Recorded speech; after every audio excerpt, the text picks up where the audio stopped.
안녕하세요. 네, 반갑습니다. 저 광주에서 왔습니다. 멀더라고요. 이제 12시 정도 출발했는데 여기 좀 쉬고 하니까 5시 50분 정도에 도착했는데요. 이제 강원도는 첫 번째 직장이 있어서 이제 그때는 거의 봤는데 이렇게 설교 배정은 처음인 것 같습니다. 그리고 정성교회 처음인데 오자마자 느꼈던 게 너무 예쁘다. 교회가 너무 예쁘고 그리고 이렇게 성도님들 뵈니까 너무나 좋습니다. 그리고 귀한 찬양 감사드립니다. 함께 기도하고 시작하겠습니다. 사랑과 은혜가 풍성하신 하나님 아버지 감사합니다. 우리를 주님의 귀하신 피로 구원하여 주시고 하나님께서 세우신 귀한 정선교회 가운데 함께하게 하시고 또한 교회 가운데 주님의 귀한 복음을 전하게 하신 것 감사드립니다. 여기 모인 모든 성도님들 귀하십니다. 하나님의 오늘 말씀과 또한 교제를 통하여서 하나님의 뜻을 알아가고 또한 주님 뜻 가운데 행하고 또한 주님의 귀한 아름다운 것들을 실천하며 나갈 수 있도록 도와주시옵소서. 이 시간 성령께 모든 것을 맡깁니다. 감사드리며 예수님 이름 받들어 기도드렸습니다. 아멘. 자, 시작 말씀 로마서 말씀인데요. 로마서 8장 5절로 9절입니다. 신약 성경이고요. 신약 성경 248페이지 근처에 있습니다. 로마서 8장 5절로 9절입니다.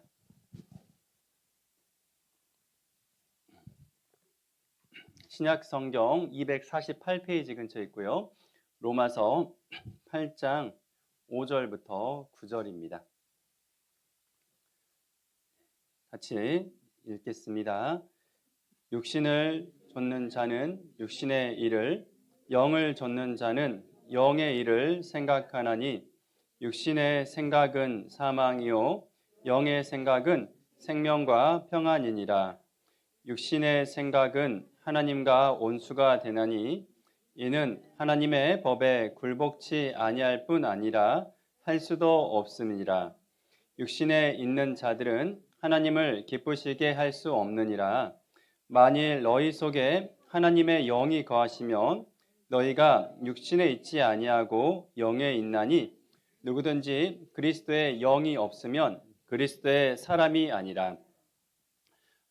제가 잘못 드렸나 봐요. 이제 오늘 제목의 말씀이 그리스도의 사람인데 사랑으로 연기되는데 올라와서 제가 설교를 바꿔야 되나 싶었는데 그리스도의 사람입니다.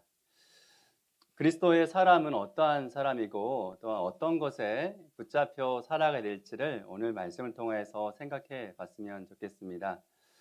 나는 평소에 어떤 생각을 하고 있냐? 그것이 어찌 보면 나의 모습입니다. 잠언 23장 7절 말씀을 보면 대저 그 마음의 생각이 어떠하면 그 위인도 그러한즉이라는 말씀이 있습니다. 이렇듯이 내 생각이 나를 나타내는 것이라는 것을 우리가 알아야 됩니다. 내게 가득한 것이 육신의 것이 가득하면요, 우리는 육신을 좇는 사람, 방금 읽었던 것처럼 육신을 좇는 사람이 되는 것이고, 내 안에 성령이 가득 차 있고 하나님의 것으로 가득 차 있다라면 우리는 성령을 좇는 사람이 되는 것입니다. 내가 어떠한 사람인지를 물론 이게 100% 정답은 아니지만요, 내가 최근에 어떤 것에 사로잡혔냐, 그것은 어떻게 알 수 있냐면 내가 아침에 일찍 일어나서 가장 먼저 생각하는 것, 그것이 나를 붙잡고 있는 것이라 볼 수 있습니다. 예를 들어 보면요, 어제 새벽에 축구 경기가 있었어요. 그러면 아침에 일찍 일어나서 축구 경기 어떻게 됐는지 그 결과를 보면 내가 이 축구에 사로잡혀 있는 것이 되고요. 어떤 경우는 내가 어제 홈쇼핑을 봤는데 그것을 사야겠다라고 생각으로 아침 일찍 일어나서 그 홈쇼핑이나 여러 가지를 보면 그것이 나를 사로잡고 있다라는 것, 그것을 우리가 알아야 되는 겁니다. 하지만 하나님 말씀에 하나님의 믿음의 선진들은 아침에 무엇을 했냐면 시편 119편 말씀을 보면요, 119편 131절 말씀에 내가 주의 계명을 사모함으로 입을 열고 헐떡여 있나이다. 시편 기자는 하나님 말씀을 사모했기 때문에 하나님 말씀을 하나라도 얻기 위해서 아침에 일찍 일어났다 하십니다. 그리고 147절 말씀에는 내가 새벽 전에 부르짖으며 주의 말씀을 바라싸우며 새벽에 하나님께 기도하면서 하나님 말씀으로 시작했던 사람이 바로 시편의 기자였던 겁니다. 아마 여기 계신 우리 정성교회의 형제 자매님들은 모두 다 아침에 기도로서 또 말씀으로 시작하고 있는 거로 알고 있습니다. 잘하고 있습니다. 그 모습이 바로 영을 좇는 사람이고 그리고 그 모습이 하나님께서 원하시는 것이라는 것을 알아야 되는 것입니다. 우리는 구원받았습니다. 그렇잖아요. 예수님의 십자가 피로 또한 부활하심으로 구원받은 사람입니다. 구원받은 사람에게 하나님께서 주시는 게 있는데 그것이 무엇이라 하시냐면 9절 말씀을 제가 다시 한번 읽어보겠습니다. 9절 만일 너희 속에 하나님의 영이 거하시면 너희가 육신에 있지 아니하고 영에 있나니 누구든지 그리스도의 영이 없으면 그리스도의 사람이 아니라 그리스도의 사람, 그리스도인이라고 부릅니다. 그리스도인에게는 누가 계시다 하시냐면 하나님의 영, 그리스도의 영, 바로 성령이 내 안에 들어오신다 하시는 거예요. 구원받고 나면 신분의 변화도 생깁니다. 죄인에서 의인이 됐고요. 우리 운명도 달라집니다. 지옥 갈 운명에서 영원한 천국에 갈 운명으로 바뀌게 되는 것이고요. 또한 하나님의 자녀가 되는 것이고 그리스도의 사람이 되는 것입니다. 그리고 가장 큰 변화는 무엇이냐면 내 안에 그리스도의 영, 성령이 내 안에 들어오시는 겁니다. 하나님께서는 왜 성령을 내게 주셨다라는 것을 생각해야 되는 겁니다. 왜 주셨냐? 다시는 육신을 조차 살지 말고 성령을 조차 살아가라. 그래서 하나님께서는 내 안에 성령을 주셨고 그래서 성경 말씀을 이렇게 말씀하시는 거예요. 너희 안에 그리스도의 영이 없으면 그리스도의 사람이 아니다. 그리스도의 영을 소유한 사람으로서 살아가라고 하시는 겁니다. 하지만 육신을 따라 육신을 쫓아 살아가는 사람들은 하나님의 말씀을 붙잡을 수가 없습니다. 그리고 결국에 어떻게 되냐면 7절 말씀입니다. 6절부터 제가 읽겠습니다. 육신의 생각은 사망이요 영의 생각은 생명과 평안이니라. 육신의 생각은 하나님과 원수가 되나니 이는 하나님의 법에 굴복치 아니할 뿐 아니라 할 수도 없음이니라. 육신에 있는 자들은 하나님을 기쁘시게 할 수 없느니라. 육신의 것으로 가득 차 있는 사람은 어떻게 된다 하냐면 무서운 말이 있습니다. 나를 구원하신 하나님과 무엇이 된다 하죠? 원수가 될 수 있다는 거예요. 나를 위해서 아들을 주시고 나를 위해서 희생하시고 그리고 나를 살리신 하나님과 원수가 될 수 있다고 하는 겁니다. 왜 원수가 되는지를 설명하시는데요. 보시면 7절 말씀 뒷부분을 보면 하나님의 법에 굴복치 아니할 뿐 아니라 육신을 좇게 되면 처음에 내 의지를 가지고 하나님의 법에 굴복치 않으려고 합니다. 아 싫어. 하나님 말씀 읽기 싫어. 하나님 말씀 무슨 순종하기 싫어. 내 마음대로 살아갈 거야 라고 하면서 자기 의지를 가지고 처음에는 하나님의 말씀을 굴복치 않게 됩니다. 그런데 나아가면 어떻게 되냐면 할 수도 없게 되는 거예요. 처음에는 내 스스로 내 의지를 가지고 하나님 말씀을 듣지 않으려고 하는데요. 그게 점점점 시간이 지나가면 하나님의 법에 굴복할 수도 없는 순종할 수도 없는 사람이 되어버린다고 하는 겁니다. 그리고 하나님을 기쁘시게 할 수 없고 슬프시게 하는 사람이 된다라고 하는 거예요. 하나님은 감정이 있으실까요? 없으실까요? 있습니다. 예, 감사합니다. 예, 있습니다. 하나님을 어떻게 기쁘시게 할지 시험해 보라 하시잖아요. 하나님을 시험해 보라 하시고 그리고 하나님은 말할 수 없는 탄식으로 슬퍼하시고 그리고 하나님은 질투하시는 분이라고 하시는 겁니다. 감정이 있는 분이에요. 사랑하는 사람 감정이 있기 때문에 우리는 살피잖아요. 그러잖아요. 우리 신혼 때 사랑이 아주 뜨거울 때 우리 내 말 한마디 때문에 우리 아내가 슬퍼할까 봐 마음 아플까 봐 마음 졸였잖아요. 그리고 내 말 한마디 때문에 남편이 좀 상처받을까 봐 마음이 좀 졸였잖아요. 왜냐하면 사랑하기 때문에 상대를 살피는 겁니다. 우리도 마찬가지로 하나님을 사랑하시는 분이잖아요. 그렇다면 하나님의 마음을 살펴드려야 되는 거예요.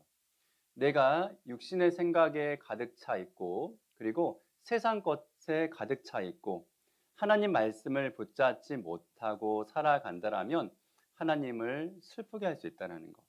그리고 나아가서는 하나님과 원수가 될 수 있다고 하는 겁니다.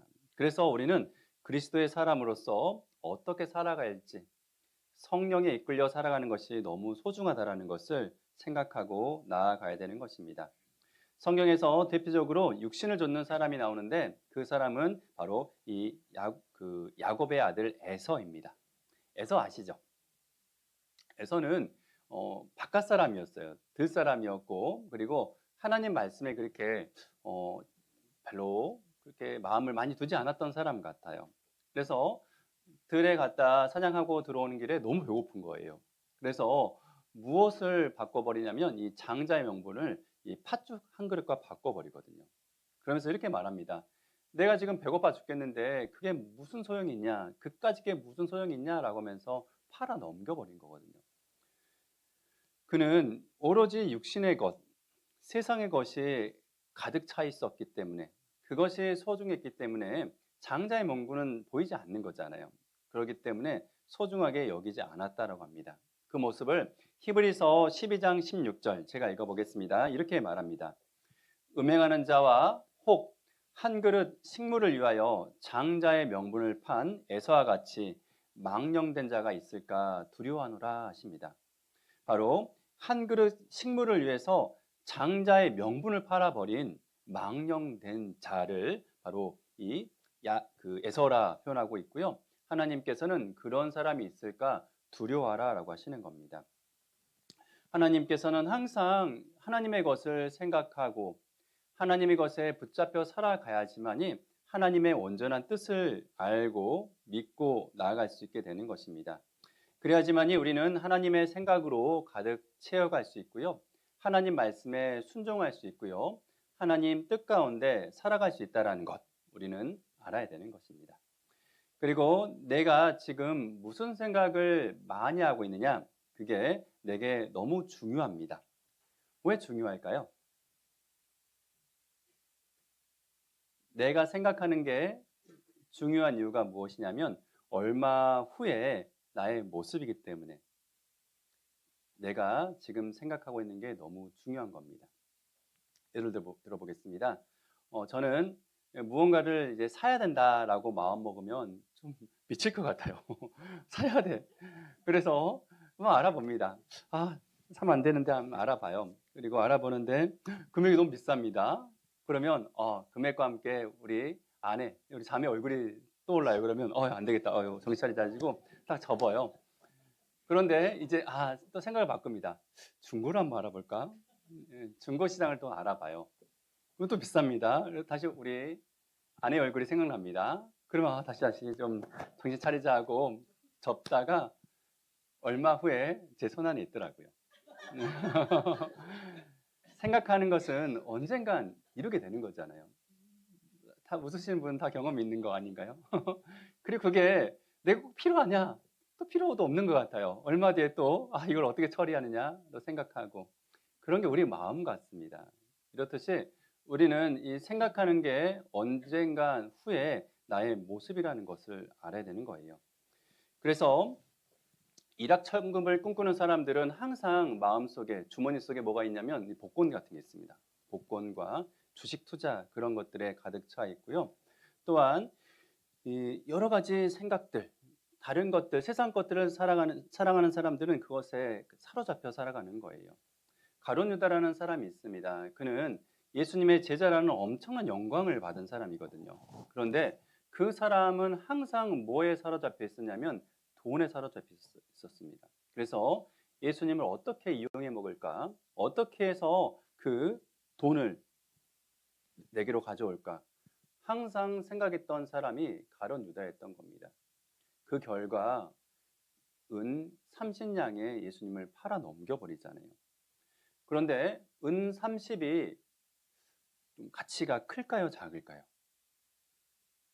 그렇게 큰 돈이 아니에요. 은 30은 이제 자료를 찾아보니까요. 그 노예 있잖아요, 노예. 노예 한 명을 제가 잘못 실수로 죽여버려요. 그러면 그 노예를 배상하는 값, 그 정도가 은 30이었다고 합니다. 하나님의 아들이요, 또한 정말 주인이시요, 또한 정말 선생이었던 그분을 은 30에 팔아넘겼다는 것은 이해되지 않는 것이거든요.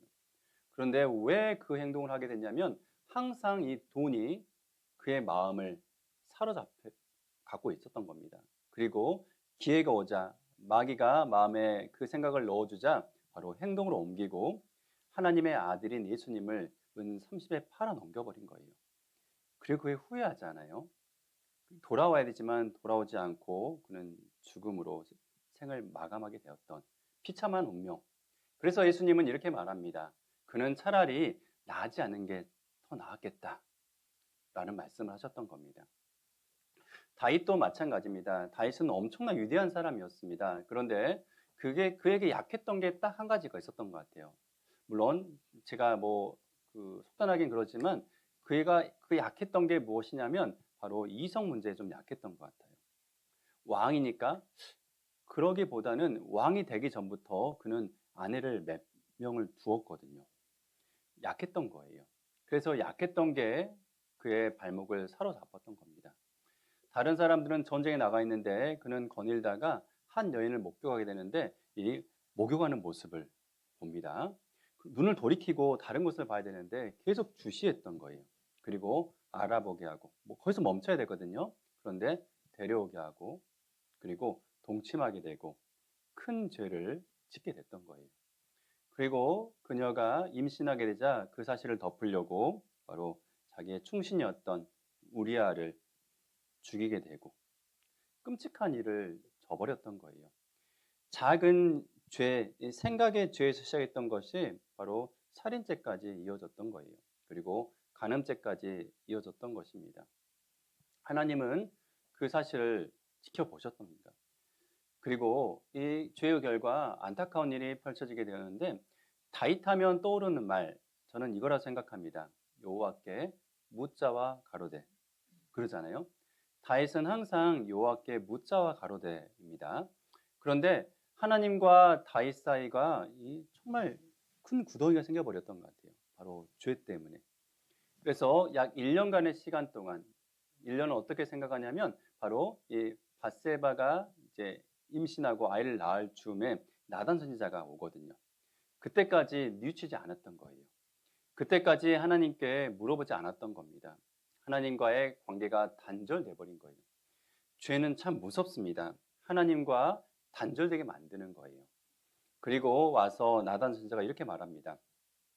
부한 자가 있습니다. 그는 양과 소가 너무 많고 많은 것을 가졌습니다. 누가 오자 가난한 자, 바로 딸과 작은 암양 새끼 있는 사람의 것을 뺏어다가 그에게 주었습니다. 라고 말하자 다윗이 화를 냅니다. 어떻게 그런 사람이 있냐? 그 사람은 4배나 갚아야 된다. 그 사람 죽어야 된다라고 말합니다. 그때 나단 선지자가 이렇게 말합니다. 당신이 그 사람이다. 라고 말했을 때 꼬꾸라지게 됩니다. 그리고 뉘우치게 됩니다. 그리고 하나님 앞에 철저하게 회개하게 되고 또한 그를 통하여서 다윗은 정말 그 이성의 문제, 그 죄의 문제를 버려버렸어요. 어떻게 할 수 있냐면 나이가 많아서 늙어 몸이 춥거든요. 그래서 아리따운 동료 아비삭을 동침하게 하는데 동침하지 않았다 하거든요. 그 후로 죄를 버렸던 사람입니다. 하지만 죄를 버렸지만 하나님께서 사랑하셨기 때문에 징계는 하나님께서 끔찍하게 내리십니다. 4배나 갚아 주라 했잖아요. 그래서 우리아를 죽인 대가로 정말 안타깝게도 4명의 아들이 죽게 됩니다. 첫 번째 밧세바와 동침한 결과 낳은 아이가 죽게 되고요. 그리고 암논이 죽게 되고요. 그리고 사랑했던 아들 같아요. 압살롬이 죽게 되고 그리고 사후에 아도니아가 솔로몬에서 죽게 됩니다. 그리고 이 간음죄 그는 정말 몰래 했다라고 생각했습니다. 하지만 하나님께서는 그것을 기억하시고 첫째 아들 암논에서 이 이복 누이 이 다말이 강간을 당하거든요. 끔찍한 일이 벌어지게 되고요. 그리고 이 압살롬에 인해서 이 다윗의 처들이 옥상에서 백주에 동침하게 됨을 통하여서 많은 사람들이 다윗의 죄를 다 알게 되었어요. 무슨 일이야, 무슨 일이야? 아, 다윗이 이렇게 해서 하나님께서 벌하신 거래. 다윗은 은밀히 죄를 지었다 생각했지만 하나님께서는 그것을 보시고 기억하시고 다 드러내셨던 거예요. 이렇듯이 우리는 항상 생각해야 되는 게 무엇이냐면 죄라는 게 너무 무섭다라는 거. 그리고 내가 지금 나를 사로잡고 있는 것. 그것이 언젠간 내 행동을 옮긴다라는 것.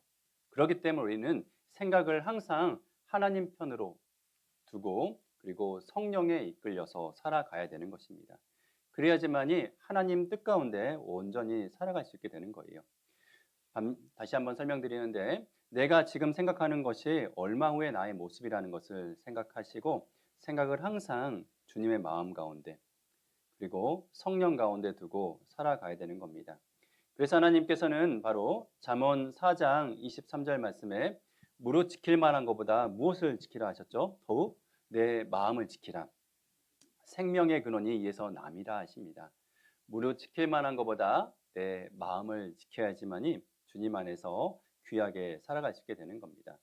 왜 하나님께서는 마음을 지키라 하냐면 바로 사람들은 이 마음 먹는 것 그것을 행하기 때문에 그러는 겁니다. 내 마음에 내 생각에 사로잡혀 있는 것들 그리고 가득 찬 것들이 나오기 때문에 그러는 거예요. 축구를 좋아하는 사람들은 항상 월드컵과 그리고 새벽이든 밤이든 축구를 봅니다.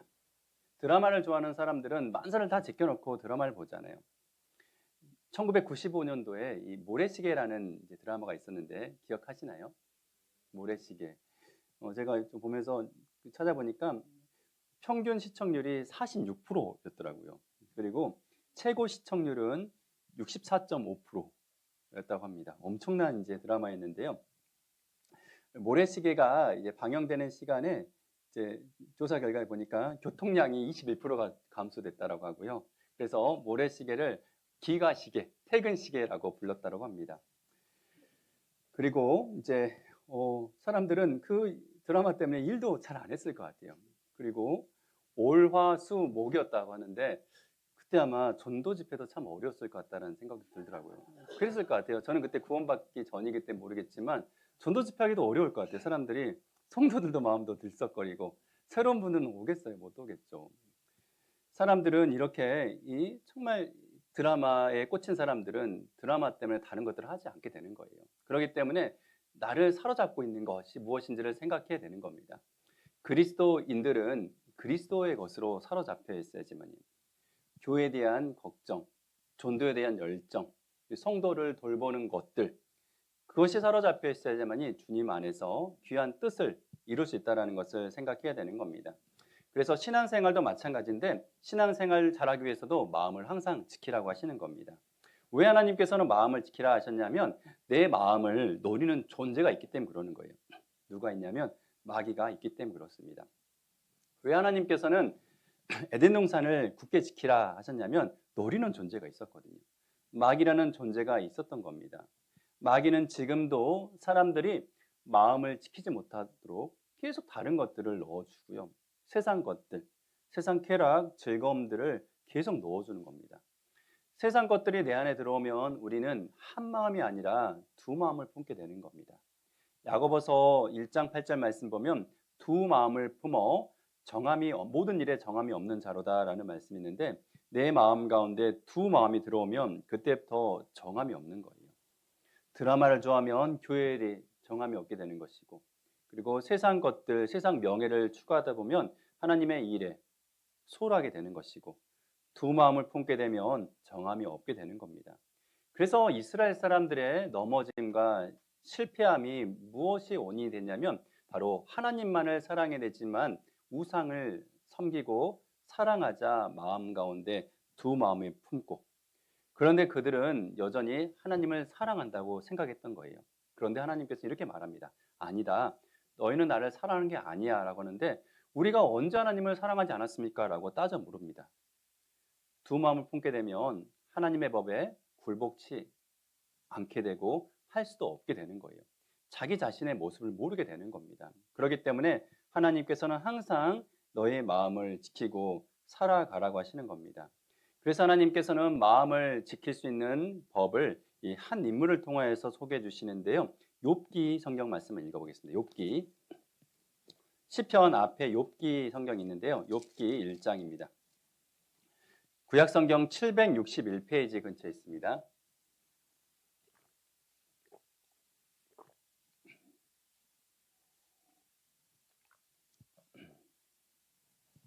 욥기 1장 1절입니다.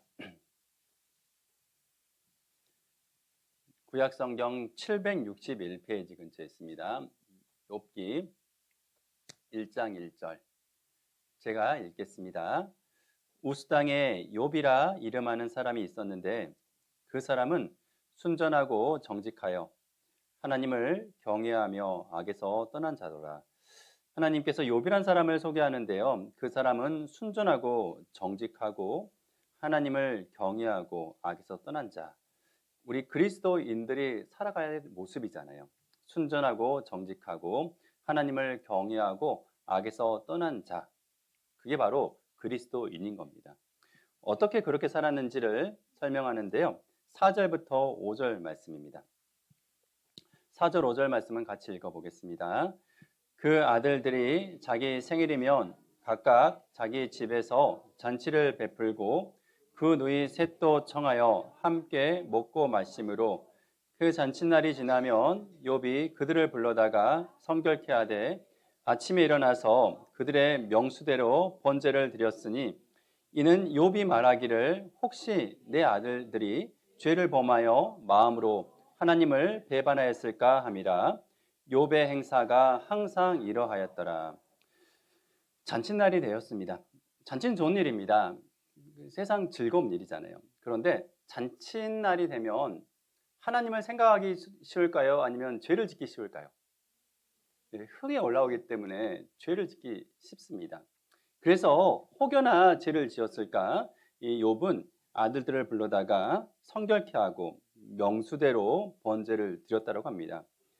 왜 그렇게 했냐? 바로 욥이 말하기를 혹시나 내 아들들이 죄를 범하여 무엇으로? 마음으로 하나님을 배반하였을까? 혹여나 마음으로 죄를 지었을까? 노심초사했기 때문에 욥은 순전하고 정직하고 하나님을 경외하며 악에서 떠날 수 있게 되었던 겁니다. 그런데 이것은 한 번의 사건이 아니라 바로 욥의 행사가 항상 이러했더라. 항상 그렇게 살아갔기 때문에 하나님 앞에서 온전한 삶을 살 수 있게 되었던 겁니다. 그래서 하나님께서는 욥을 이렇게 판단하시는데요. 8절입니다. 제가 읽겠습니다. 여호와께서 사단에게 이르시되 내가 내 종 욥을 유의하여 보았느냐? 그와 같이 순전하고 정직하여 하나님을 경외하며 악에서 떠난 자가 세상에 없느니라. 사실 우리가 듣고 싶은 말 아닌가요? 하나님 앞에 바로 순전하고 정직하고 하나님을 경외하고 악에서 떠난 자. 그 말이 우리가 듣고 싶은 말. 그러기 위해서는 욥의 삶처럼 혹여나 내가 마음으로 죄를 범할까? 하나님을 배반할까 항상 생각하면서 살아가야지만이 우리는 마음을 지킬 수 있는 것이고 하나님 앞에서 귀한 뜻을 우리가 이루며 나아갈 수 있게 되는 겁니다. 삶을 고치고 싶잖아요. 경건하게 살고 싶습니다. 그렇다면 우리는 바로 생각부터 바로 잡아야 되는 거예요. 어떻게 하면 생각을 잡을 수 있냐? 바로 성경 말씀 앞에 나가야 되는 겁니다. 성경 말씀은 진리이고 또한 내게 등불이요. 그리고 내 삶을 비춰주는 많은 것들이기 때문에 성경 말씀을 가까이 하고 성경의 기준이 되어야지만이 우리는 온전하게 살아갈 수 있게 되는 겁니다. 또한 죄가 올 때 단호하게 거절하고 그리고 죄를 범할 때 하나님께 무릎 꿇고 기도하고 깨끗하게 나아가야지만이 우리는 온전하게 살아갈 수 있게 되는 겁니다. 또한 우리는 이 성도의 교제가 서로 발을 시켜주는 거잖아요. 교회 가운데 함께함을 통하여서 함께 교제 나누고 함께 서로의 발을 씻겨주며 살아가는 모습. 그래야지만이 우리는 마음을 지킬 수 있게 되는 겁니다. 또한 우리가 전도할 때 우리 마음을 깨끗하게 할 수 있거든요. 하나님 앞에 내가 깨끗한 그리스도야지만이 그 영혼이 살아나기 때문에 우리는 깨끗하게 해 나갈 수 있게 되는 겁니다. 우리는 이렇게 해야가지만이 하나님의 말씀 가운데 살아가고 경건히 살아갈 수 있게 되는 겁니다. 야고보서 1장 15절입니다. 야고보서 1장 15절입니다.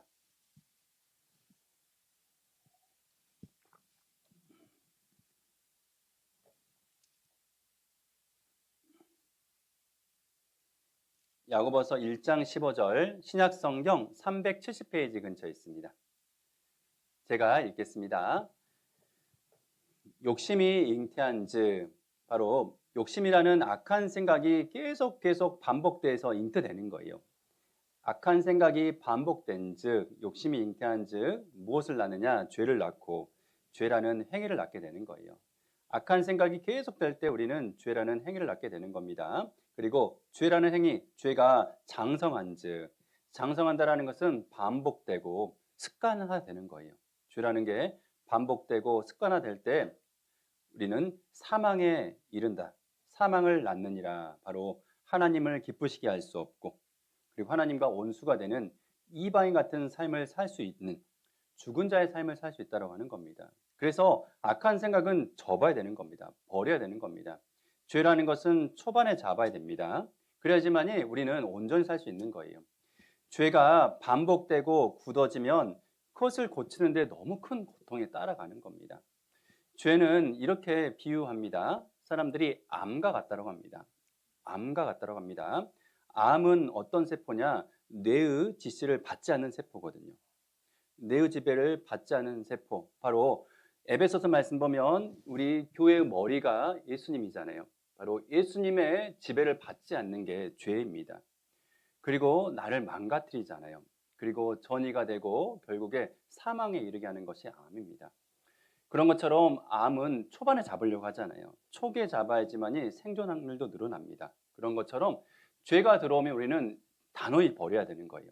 단호히 버리고, 그리고 주님 말씀 앞에 나아가고, 그리고 치료받아야지만이 온전히 설 수 있게 되는 겁니다. 또 암이라는 것은 연세 드신 분보다 젊은 사람들에게 더 위험하다고 합니다. 왜냐하면 바로 신진대사가 빠르기 때문에 쉽게 퍼져버린다고 합니다. 그런 것처럼 죄라는 것은 젊을수록 더 위험하다는 것을 생각하고, 젊을수록 죄를 심각하게 여기고 버려야지만이 주님 안에서 온전히 살아갈 수 있게 되는 겁니다. 그래서 하나님께서 항상 이 마음을 지키라고 하시거든요. 그러면서 하나님께서 두 가지를, 여러 가지가 있겠지만 그 중에 두 가지를 주의하라 하시는데, 잠언 20장 12절입니다.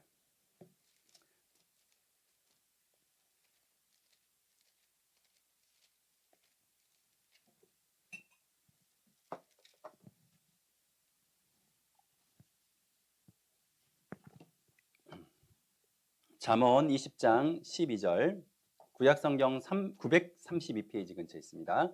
잠언 20장 12절 같이 읽겠습니다.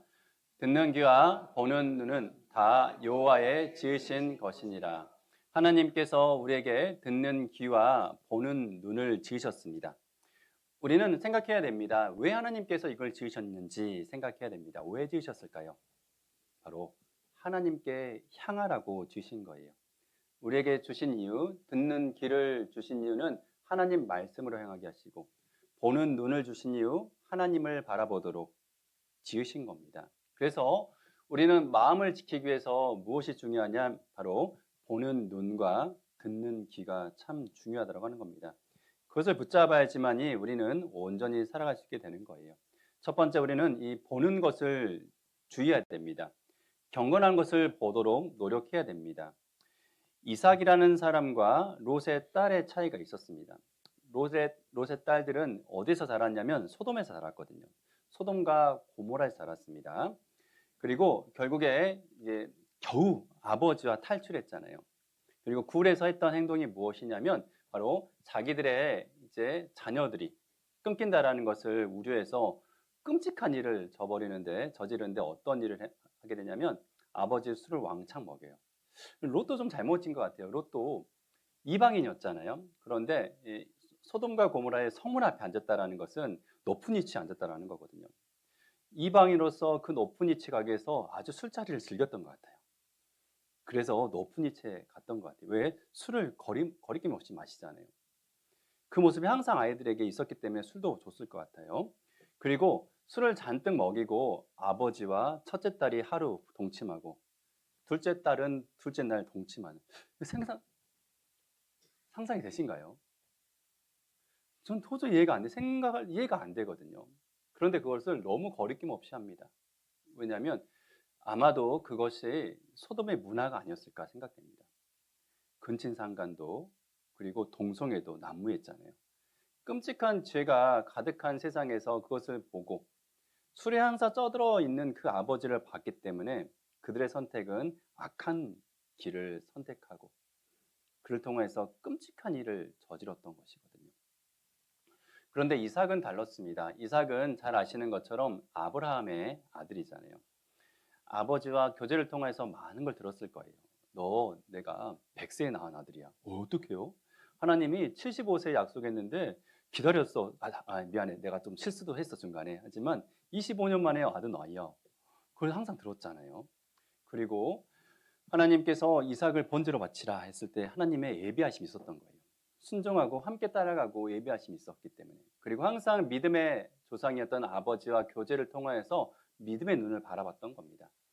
이삭은 40세에 결혼했고요. 그리고 언제 아들을 낳게 되냐면 20년이 지난 60세 아들을 낳게 되거든요. 20년간 기다렸던 거예요. 다른 방법을 썼던 게 아니에요. 기다리고 기다리자 하나님께서 바로 그에게 어떤 아들을 주냐면 야곱이라는 아들을 주셨던 겁니다. 그래서 이 믿음의 통로가 돼버리거든요. 항상 성경을 보면 아브라함의 하나님, 이삭의 하나님, 야곱의 하나님, 바로 믿음의 족보, 믿음의 통로가 되는 기이한 길을 이끌었던 겁니다. 하지만 롯의 자녀들을 통하여서는 암몬과 모압 자손을 낳잖아요. 그들은 영원히 하나님의 총에 들어올 수 없고 그리고 영원히 저주받은 민족. 그리고 소선 시절 보면 항상 이스라엘 괴롭힌 민족들이 바로 그들이었거든요. 끔찍한 저주받은 민족을 만들었던 거예요. 보는 것이 이렇게 중요하다는 겁니다. 믿음의 눈으로 바라봤던 이삭은 항상 기다리고 또한 하나님 말씀을 붙잡고 살아갔기 때문에 믿음의 아들을 낳았던 거예요. 하지만 롯의 딸들은 그렇지 못했던 겁니다. 저주받은 민족을 만들었던 거예요. 물론 내 자신도 마찬가지지만 우리 자녀들에게도 항상 무엇을 노출시킬 건가, 무엇을 항상 교제할 것인가를 생각해야 되는 거예요. 이삭처럼 키울 것인가, 아니면 롯의 딸처럼 키울 것인가. 이삭은 아버지와 동역자였거든요. 함께 친구의 관계, 그리고 아버지 말씀에 순종하며 나아갈 수 있었던 겁니다. 왜? 믿음의 눈으로 바라봤기 때문에.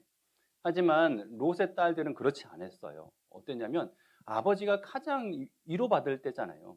엄마도 정말 사랑 아내도 돌기둥이 돼버리고, 그리고 자기가 지금까지 쌓았던 모든 것들이 다 불바다에서 다 없어져 버렸잖아요. 그때 아버지를 위로할 사람은 두 딸이었거든요. 하지만 위로는커녕 이용해 먹잖아요. 이용해 먹고 그리고 아버지를 통하여서 끔찍한 민족을 만들었던 겁니다. 자녀를 어떻게 키울지 항상 생각해야 되는 거예요. 무엇을 보고 무엇을 느끼고 무엇을 믿고 나갈지를 항상 아이들에게도 잘 알려줘야지만이 우리도 이삭처럼 귀하게 키워갈 수 있다는 것을 생각했으면 좋겠습니다. 이렇게 보는 것이 우리 운명을 결정할 수 있다는 것을 생각해야 됩니다. 누가복음 11장 34절로 36절입니다. 누가복음 11장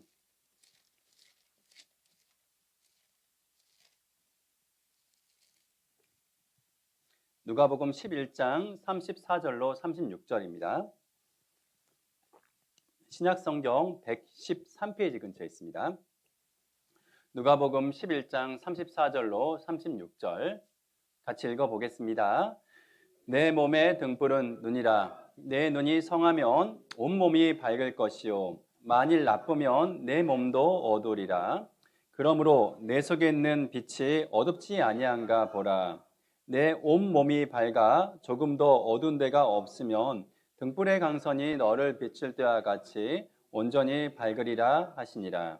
바로 내 몸의 등불은 어디라 하시죠? 눈이라고 하시는 겁니다. 보는 게 중요하다고 하는 거예요. 눈이 성하면 온몸이 밝을 것이요 나쁘면 내 몸도 어두리라. 그러므로 내 속에 있는 빛이 어둡지 아니한가 항상 보라고 하는 거예요. 보는 것과 마음이 연결되어 있기 때문에 항상 내가 어둠 가운데 있는지 빛 가운데 있는지 항상 생각하고 살아가야 되는 것입니다. 민수기서를 보면 하나님께서 이 이스라엘 사람 옷에 바로 여기 아래 이 청색끈을 달게 하셨거든요. 청색은 하늘의 색이잖아요. 항상 옷단을 보면서 하나님의 것을 생각하라고 하시는 겁니다. 하지만 요즘 세상은 너무나 검정끈들이 많아요. 검정것들이 너무 많기 때문에 항상 주의하며 살아가야 되는 겁니다. 그래서 시편 119편 36절 37절 말씀에 이런 말씀하십니다. 내 마음을 주의 증거로 향하게 하시고 탐욕으로 향치 말게 하소서. 내 눈을 돌이켜 허탄한 것을 보지 말게 하시고 주의 도에 나를 소송케 하소서라고 하시거든요. 눈을 돌이키라고 하십니다. 눈을 돌이켜서 하나님의 도, 하나님의 말씀 앞에 살아가라고 하시는 겁니다.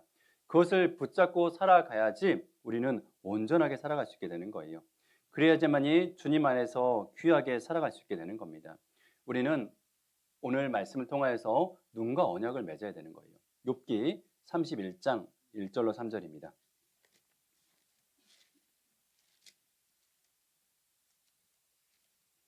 욥기 31장 1절로 3절입니다.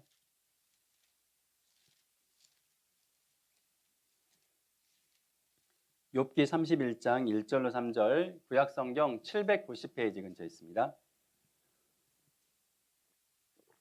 욥기 31장 1절로 3절 말씀도 같이 읽어보겠습니다. 내가 내 눈과 언약을 세웠나니 어찌 처녀에게 주목하랴. 그리하면 위에 계신 하나님의 내리시는 분깃이 무엇이겠으며 높은 곳에서 전능자의 주시는 산업이 무엇이겠느냐. 불의자에게는 환난이 아니겠느냐. 행악자에게는 재앙이 아니겠느냐. 바로 내 눈과 언약을 세우라고 하시는 거예요. 내 눈과 언약을 세웠나니 어찌 처녀에게 주목하랴. 만약에 다윗이 이 말씀을 붙잡았더라면 다윗은 그 죄를 짓지 않았을 거예요. 눈과 언약을 맺었기 때문에 그 처녀 주목하려 하고 눈을 돌이켰을 겁니다.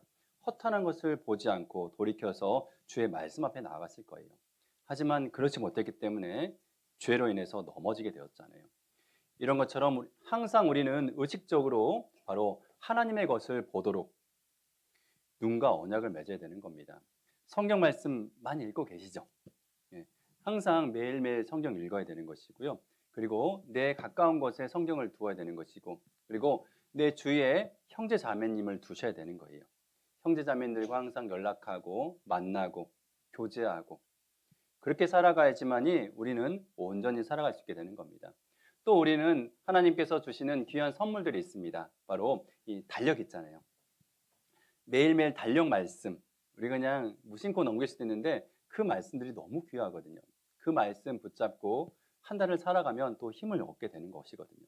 그것도 바로 내 눈과 언약을 세워서 달력만 보지 말고 말씀도 바라보시면서 또한 암송도 하시고 묵상도 하시면서 살아가면 그 말씀이 내 것이 되거든요. 그때 이길 힘을 주시는 겁니다. 또한 우리는 주의할 게 있는데요. 고린도전서 15장 33절 말씀에 속지 말라 악한 동무는 내 선한 행실을 더럽히나니 라고 합니다.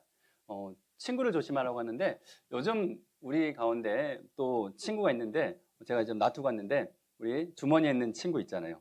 뭐가 있죠? 스마트폰 주의하라고 합니다. 요즘에 너무 친한 친구. 속지 말라 악한 동무는 선한 행실을 더럽힌다라고 합니다.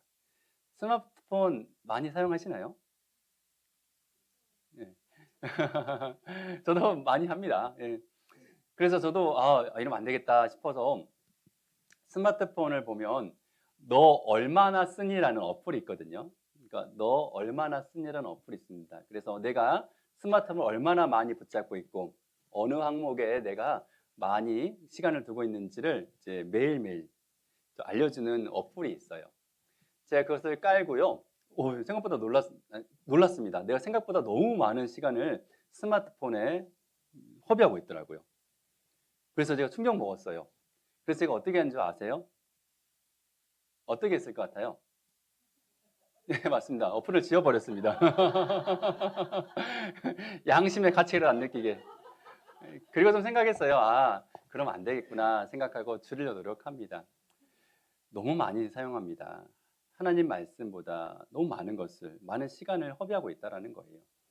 TV가 잘못된 건 아니거든요. 유익한 것도 많아요. 하지만 이 목사님 말씀도 이제 그 빠지면 우리가 많은 시간을 소비하기 때문에 허비하기 때문에 주의하라고 하시는 거거든요. 그렇기 때문에 우리는 항상 생각하라고 하는 겁니다. 바로 보는 것, 눈과 언약을 세워서 하나님 말씀을 더 붙잡고 살아가야지만이 내 마음을 지킬 수 있게 되는 겁니다. 두 번째, 하나님께서 귀와 언약을 세우라고 하십니다. 시편 66편 16절입니다. 시편 66편 16절입니다.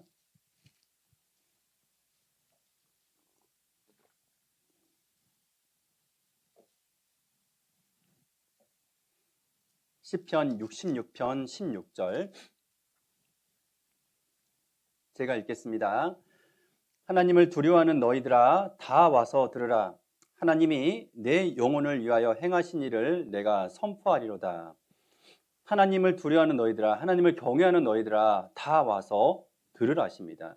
귀를 기울이고 들으라 하십니다. 들을 때 하나님께서 나의 영혼을 위하여 행하신 일을 선포하신다 하시거든요. 우리는 이 말씀 앞에 믿음은 들음에서 나잖아요. 들음은 하나님 말씀으로 나는 것이고 들음을 통하여서 구원을 얻게 되었던 겁니다. 영혼이 살아나게 되었던 것이고요.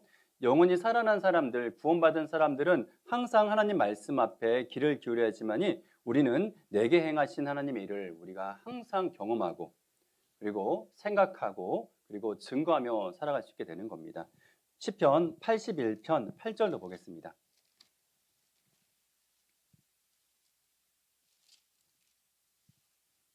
시편 81편 8절입니다.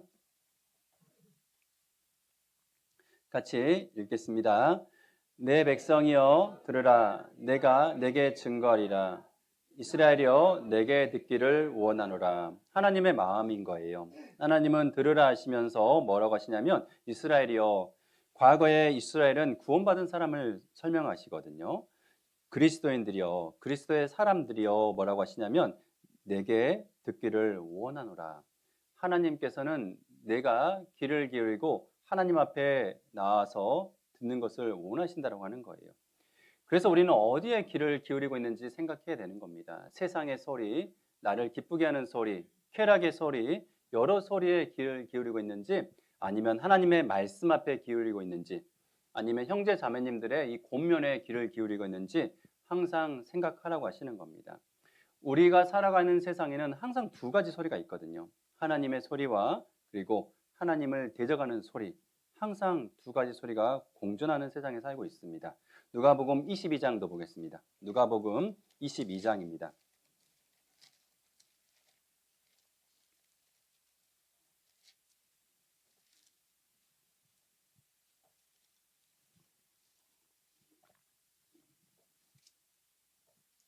누가복음 22장입니다. 66절 제가 읽겠습니다. 나리샘의 22장 66절입니다. 나리샘의 백성의 장로들 곧 대제사장들과 서기관들이 모여서 예수를 그 공회로 끌어들여 가로되 내가 그리스도여든 우리에게 말하라. 대답하시되 내가 말할지라도 너희가 믿지 아니할 것이요 내가 물어도 너희가 대답지 아니할 것이라. 그러나 이제 후로는 인자가 하나님의 권능의 우편에 앉아 있으리라 하시니 다 가로되 그러면 내가 하나님의 아들이냐? 대답하시되 너희 말과 같이 내가 그니라. 저희가 가로되 어찌 더 증거를 요구하리요 우리가 친히 그 입에서 들었노라 하더라. 대제사장들은 하나님의 아들의 입에서 하나님의 아들이라는 말씀 들었거든요. 내가 그다. 진리의 말씀 들었습니다. 그런데 그 말씀을 듣자 어떻게 하냐면 어떻게 더 증거하리요? 그 말을 들었다라고 하시면서 어떻게 행하냐면 예수님을 못 박는 곳으로 나아가게 되는 거예요. 그 앞에 순종의 길이 아니라 못 박겠다, 죽여겠다라는 결론을 만들었던 겁니다. 끔찍한 일을 만든 거거든요. 그리고 바로 이 빌라도에게 데려갑니다. 빌라도도 듣는데요. 23장 3절로 4절입니다. 제가 읽겠습니다. 빌라도가 예수께 물어 가로되 내가 유대인의 왕이냐 대답하여 가라사대 내 말이 옳도다. 빌라도가 대제사장들과 무리에게 이르되 내가 보니 이 사람에게는 죄가 없다 하니 빌라도 들었어요. 바로 그가 하나님의 아들인 것과 유대인의 왕이라는 그 소리를 들었습니다. 진리의 말씀, 첫 번째로 예수님의 진리의 말씀을 들었습니다. 그런데 안타깝게도 22절부터 25절입니다. 23장 22절부터 25절입니다. 같이 읽겠습니다. 빌라도가 세 번째 말하되 이 사람이 무슨 악한 일을 하였느냐? 나는 그 죽일 죄를 찾지 못하였나니 때려서 놓으리라 한데 저희가 큰 소리로 재촉하여 십자가에 못 박기를 구하니 저희의 소리가 이긴지라. 이에 빌라도가 저희의 구하는 대로 하기를 온도하고 저희의 구하는 자 곧 밀란과 살인을 인하여 옥에 갇힌 자를 놓고 예수를 넘겨주어 저희 뜻대로 하게 하니라. 빌라도는 두 번째 소리, 바로 하나님의 아들을 못 박으라, 하나님을 저버리라는 소리, 두 소리를 들었습니다. 첫 번째 소리는 하나님의 아들의 진리의 말씀을 들었고요.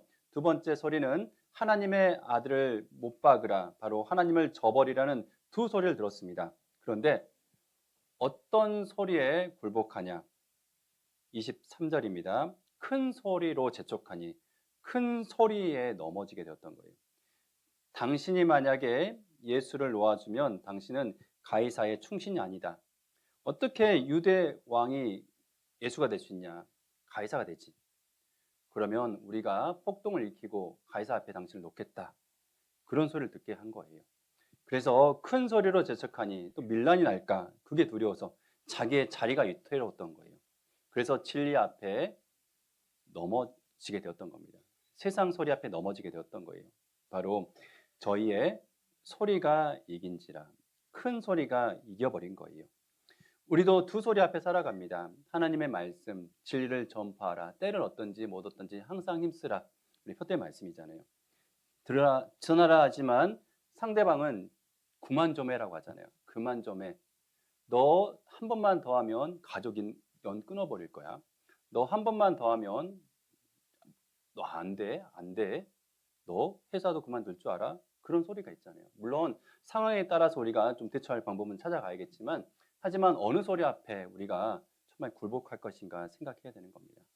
하나님 안에서 외치는 소리, 그것을 듣고 우리가 나아가야 되는 거예요. 저희의 소리가 이긴지라, 바로 이 세상 소리, 나를 정말 넘어뜨리는 세상 소리들이 있잖아요. 누가 땅을 샀는데 이렇게 뭐랬대. 누가 주식 투자했는데 이렇대. 당신은 뭐 하고 있어요? 당신은 뭐 그 헌금할 돈으로 그걸 했으면 나을 텐데. 그런 소리도 듣잖아요. 그런 소리들, 바로 소리가 이긴지라. 그러자 바로 24절 말씀이면 그 소리에 굴복하게 되면 어떤 결과를 만드냐면 저희의 구하는 대로 하기를 원도하고 세상이 구하는 대로 우리는 굴복하게 되는 거예요. 그리고 25절 말씀에 저희 뜻대로 하게 한지라. 세상이 원하는 대로 그곳에 바로 내 마음과 행동과 모든 것을 다 그곳에 두게 되는 겁니다. 그래서 우리는 항상 생각해야 되는 겁니다. 무엇을 붙들고 살아가야 되는지. 하나님의 말씀을 붙잡을 것인가? 아니면 세상의 소리를 붙잡을 것인가? 큰 소리를 붙잡을 것인가? 세미한 소리를 붙잡을 것인가? 엘리야에게 하나님께서는 세미한 소리로 나타나실 때 그를 일으키셨거든요. 우리는 어떤 것에 붙잡혀 살아갈지를 항상 생각하고 살아가야 됩니다. 어떤 소리를 들을지 항상 생각하고 살아가라고 하시는 거예요. 우리 어머니들은 태교하셨잖아요. 태교하실 때 이 아이에게 좋은 소리를 들려주려 노력하시잖아요. 나쁜 소리는 못 듣게 하시고 좋은 소리를 듣게 하시려고 하셨잖아요. 저는 개인적으로 이해가 안 돼요. 그 아이가 어떻게 들을 수 있을까? 그런데 전문가들이 말하기 때문에 그건 맞겠죠. 우리는 이 보이지 않는 아이, 뱃속에 있는 아이에게 좋은 소리를 들려주려고 정말 보호하고 노력하잖아요. 그런데 왜 우리는 내 안의 속사람, 성령에게, 하나님의 영, 그리스도의 영에게는 좋은 소리를 들려주려고 하지 않는지 생각해 봐야 되는 거예요. 항상 나쁜 소리, 쾌락의 소리, 그리고 나쁜 소리, 정말 세상을 즐기는 소리들에 귀를 기울이고 하나님의 이 성령의 마음을 읽지 못하고 탄식하게 만들고 근심하게 만드는지 생각해야 되는 겁니다. 하나님의 말씀 앞에 설 때 우리는 내 영혼이 소송케 되는 것이고요. 하나님 앞에 온전히 설 때 우리는 이 마음을 붙잡고 살아갈 수 있게 되는 겁니다. 이사야 55장 3절입니다.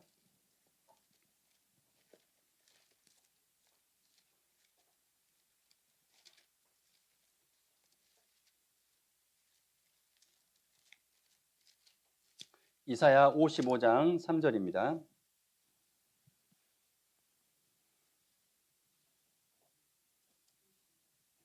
이사야 55장 3절 같이 읽겠습니다.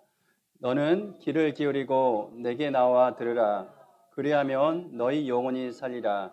내가 너희에게 영원한 언약을 세우리니 곧 다윗에게 허락한 확실한 은혜니라.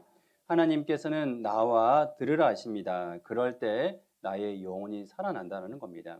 귀를 기울이고 들으라 하시거든요. 그냥 스쳐 흘러보내지 말라 하시는 거예요. 말씀을 들었으면 그 말씀 앞에 순종하고 지키겠다라는 마음으로 나아가야지만이 그 말씀이 내 것이 되거든요.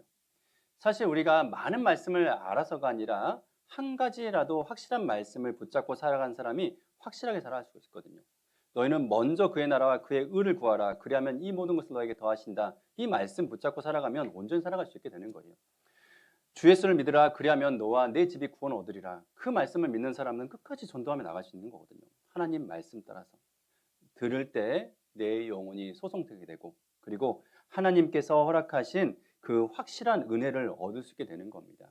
그리고 그를 통하여서 마음이 즐겁게 되고 주님 안에서 귀한 뜻을 이루며 온전히 쭉 나아갈 수 있게 되는 겁니다. 잠언 25장 28절입니다.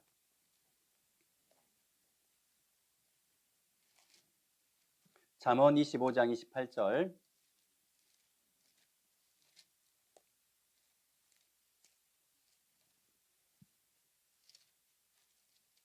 잠언 25장 28절입니다. 같이 읽겠습니다. 자기의 마음을 제하지 아니한 자는 성읍이 무너지고 성벽이 없는 것 같으니라. 마음을 제하지 못한 자들은 성읍이 무너지고 성벽이 없는 것 같다라고 합니다.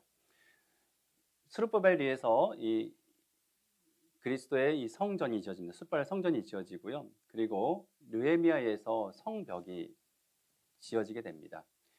느헤미야가 있는데 그 소리를 들어요. 이 성벽이 해파되고 그리고 불타서 없어진다는 소리를 듣고 울면서 하나님께 기도합니다. 금식하며 기도하고요. 그리고 다짐하게 돼요. 왜냐하면 하나님께 주신 마음이 있거든요. 성벽을 세워야겠다라는 그 마음이 있었기 때문에 많은 위험을 무릅쓰고 자기의 모든 권리를 뒤로 한 채 바로 먼 길을 떠나갑니다. 그리고 성벽을 짓기 시작합니다. 그런데 많은 사람들의 이 반대가 있었어요. 어떤 사람들은 분노하고 비웃는 사람도 있었고요. 어떤 사람들은 쳐서 요란케 하자라는 소리가 있었고요. 어떤 내부적 갈등도 있었어요. 우리가 힘들어 죽겠는데 더 이상 못하겠어요. 내부적 갈등도 있었던 겁니다. 그래서 그 반대 세력들이 계속 공격하기 때문에 한 손에는 칼을 차고 한 손에는 이 쟁기를 들고 그 일을 해나갑니다. 그리고 결국에는 이 성벽을 완성하거든요. 느헤미야 6장 15절로 16절입니다.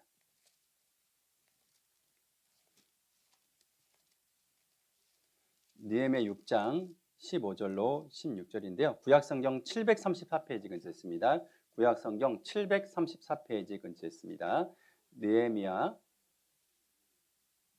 6장 15절로 16절입니다. 느헤미야 6장 15절로 16절 같이 읽어보겠습니다. 성 역사가 52일 만에 엘루롤 2월 5일에 끝남에 우리 모든 대적과 사면 이방 사람들이 이를 듣고 다 두려워하여 스스로 낙담하였으니 이는 이 역사를 우리 하나님이 이루신 것을 알미니라. 바로 그렇게 많은 반대가 있었지만 그 많은 어려움이 있었지만 우리도 성벽을 설 때 많은 어려움이 있거든요. 주변의 사람들의 소리와 내면의 소리들. 힘들어 죽겠는데 더 이상 못하겠다. 내면의 소리가 있습니다. 하지만 하나님 말씀이 세우는 거이기 때문에 52일 만에 세웠다고 합니다. 이것은 하나님께서 주시는 교훈 같아요. 52주. 매주 우리가 성벽을 세워가는 거잖아요. 성벽을 다 세울 때 16절 말씀 보면 우리 모든 대적과 사방 이방 사람들이 이를 듣고 다 두려워하여 스스로 낙담하였으니 이는 이 역사를 누가? 우리 하나님이 이루신 것을 알미라. 바로 하나님께서 이루셨다라는 것을 이방 사람도 아는 거예요. 내가 성벽을 굳건히 하고 그리고 주님 말씀 붙잡고 살아가고 마음을 지키고 살아갈 때 내 모습을 통하여서 이방 사람들이 하나님께서 살아계시다라는 것, 나를 지키고 계시고 나를 붙잡고 계신다라는 것을 알 수 있다라는 겁니다. 얼마나 멋져요. 미가서 7장 11절을 화면 한번 띄워주시면 감사드리겠습니다. 미가서 7장 11절입니다. 미가서 7장 11절 성경 말씀 화면 한 번만 띄워주시면 감사드리겠습니다. 예, 예. 미가서 7장 11절 같이 읽어보겠습니다. 내 성벽을 건축하는 날 곧 그 날에는 지경이 넓혀질 것이니라. 바로 하나님께서는 성벽이 건축되는 날 바로 내 지경이 넓혀질 수 있다고 하는 겁니다. 마음을 지키는 성벽이 있어야지만이 더 큰 것을 보고 영적인 것을 보고 내 마음을 지키고 온전히 살아갈 수 있게 된다라고 하시는 겁니다. 잠언 23장 26절입니다.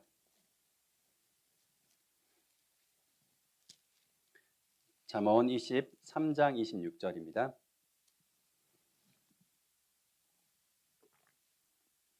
잠언 23장 26절 같이 읽겠습니다. 내 아들아 내 마음을 내게 주며 내 눈으로 내 길을 즐거워할지어다. 하나님께서는 우리 마음을 하나님께 드리기를 원하십니다. 드리기를 원하시고 마음을 드릴 때 바로 나의 눈으로 하나님의 길을 즐거워할 수 있다고 하는 거거든요. 그럴 때 교회 안에서 희생이 즐거워 보이는 겁니다. 그리고 내가 복음 때문에 고난 받는 것도 즐거워할 수 있는 것이고요. 또한 교회 가운데 있다라는 것, 함께 그 길을 걸어가고 있다라는 것도 즐거워 보일 수 있게 되는 겁니다. 어떨 때요? 마음을 하나님께 드릴 때. 그래서 하나님께서는 항상 마음을 지키고 그리고 주님 안에서 그리스도의 사람이 되었다라면 그리스도인으로서 성령의 것을 가득 채워가고 마음을 지키라 하시는 겁니다. 마음을 지키기 위해서는 두 가지를 주의하라 하셨습니다. 바로 보는 눈과 듣는 귀는 다 하나님께서 지으신 것, 바로 하나님께 향하게 하시고 하나님께 향할 때 마음을 지키고 그리고 성벽을 굳게 세워서 하나님의 귀한 뜻을 함께 이루고 그 길을 걸어갈 수 있게 되는 겁니다. 제가 어제 식사하면서 우리 정성교회가 정말 전도에 열심히시고 계속 성장하고 있다고 하시더라고요. 너무나 아름답습니다.